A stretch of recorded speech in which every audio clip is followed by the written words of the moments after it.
My name is David Yederi from Kilifi County. The reason why I decided to have biogas in my compound is because buying gas nowadays is very expensive.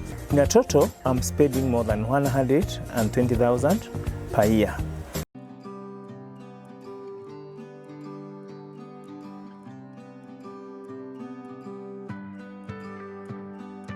My name is Grace Kinuthia Karani, Director of Gracious Schools and also Kinunju Suppliers. Whatever made us come with the idea of installing the solar pump, it's because we've been paying a lot of money and sometimes it has been a challenge to us, bearing in mind with our economic situation. And we've been opting to use the solar panels so that we can improve even on our farm where we do the fresh food, and also the usage of water in school whereby we use a lot of water.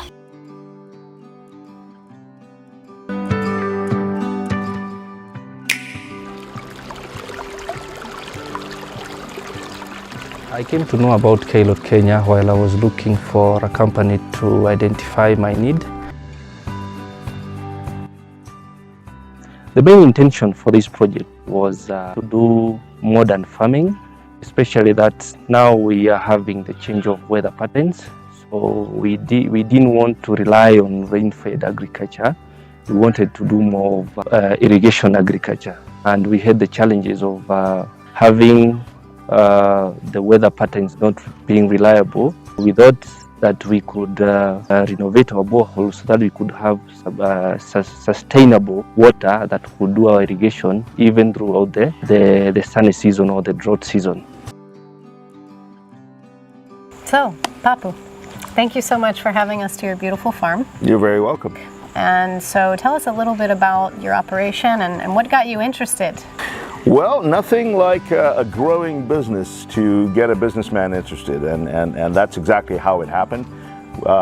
Back in 2015, we were advised, we found out that moringa is a high growth commodity product, agricultural product, and lo and behold, it does extremely well. In fact, it's endemic here at the coast. What you're really doing is planting a seed for what could become a really big impact on the coast here. We really think that the biodigester technology that you have is really, as I had said before, a magic bullet to create a whole new model of manufacturers interacting with smallholder farms versus everything under one roof, one plantation, and that's all it is. If you are working with outgrowers, you want to include them in as much of the production process as possible. And one of the areas we think is really a way to do that is through the bio waste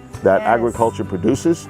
That can always be turned into something useful. And instead of the company wasting its time or spending its time doing that, if you involve your outgrower communities, you find that not only are you giving them an extra form of income, but you're also teaching them some valuable skills. You're also building the entrepreneurship, and you're building trade among communities.